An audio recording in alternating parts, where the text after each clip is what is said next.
भगवद गीता में भगवान कृष्ण कहते हैं कि वह सब कुछ बनाने और नष्ट करने वाले भगवान श्री कृष्ण ने आखिर मानव क्यों बनाया, वह हमसे क्या चाहते हैं। एक बार की बात है, जब मैं 7-8 साल का था। मैं अपनी माँ के पास गया और उनसे 50 रुपये मांगे। पहले उन्होंने इनकार कर दिया, पर मेरे बार बार मांगने पर उन्होंने अंत में मुझे रुपए दे दिए। उन रुपयों से मैंने कुछ खूबसूरत गुलाब के फूल खरीदे। अगले दिन मदर्स डे था। वे फूल मैंने माँ को दिए और उन्हें मदर्स डे की बधाई दी और उनके गले लग गया। उनकी प्रतिक्रिया अमूल्य थी। आज भी मुझे उनके चेहरे पर खुशी और प्यार के भाव मुझे आज भी याद आते। उन्होंने प्यार से मेरे गाल पे चूमा और कहा, थैंक यू बेटा।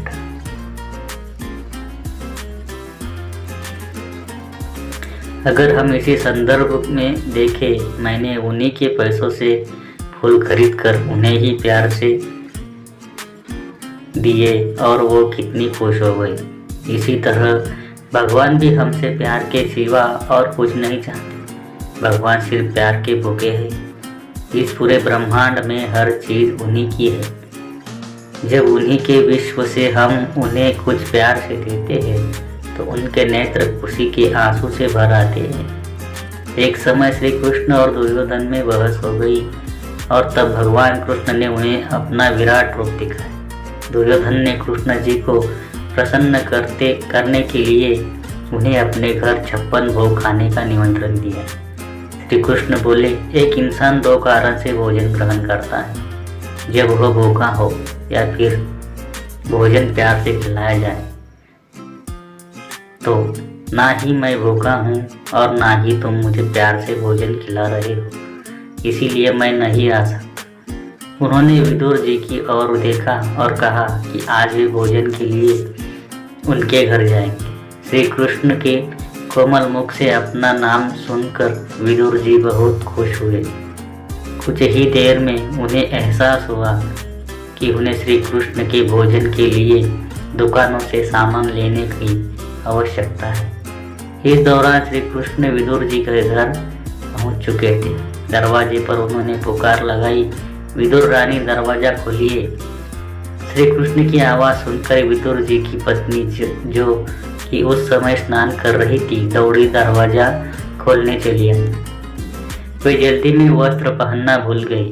दरअसल विदुर रानी की कृष्ण की बहुत बड़ी भक्त थी। वे हमेशा सोचा करती थी, अगर कृष्ण जी उनके घर आएंगे तो वे उन्हें इस जगह बैठाएंगे, उन्हें माखन खिलाएंगे। भगवान कृष्ण जो कि हर किसी के दिल में निवास करते हैं, अच्छी तरह सभी के विचार जानते हैं, तो वे वहाँ उनकी इच्छा पूरी करने गए। यह देखकर कि विदुर रानी वस्त्र धारण करना भूल गई है, श्री कृष्ण ने उन्हें अपना पीताम्बर ओढ़ा दिया। विदुर रानी उन्हें अंदर लेकर गई और चौकी को उल्टा रख दिया और श्री कृष्ण से बैठने को कहा।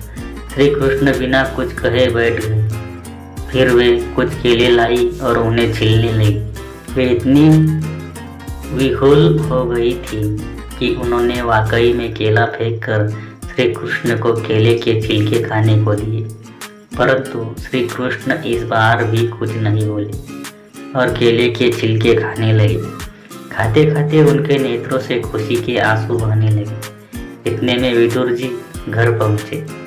वहाँ उन्होंने श्री कृष्ण को उल्टी चौकी पर बैठे केले के छिलके खाते और अपनी पत्नी को पीताम्बर ओढ़े देखा। उन्होंने अपनी पत्नी से वस्त्र धारण करने को कहा और श्री कृष्ण से बोले, क्षमा करिए, आपको यह सब खाना पड़ रहा है, आप इसे छोड़िए। मैं यह हलवा पूरी लाया हूँ, आप यह खाइए। यह सुनकर श्री कृष्ण बोले, विदुर जी बुरा मत मानिएगा, पर विदुर रानी द्वारा दिया गया यह भोजन आपके लाए इस भोजन से बहुत स्वादिष्ट है। विदुर जी यह सुनकर हैरान हुए और पूछा, कैसे? तो कृष्ण जी ने कहा, क्योंकि यह भोजन अत्यंत प्यार से प्रदान किया गया है।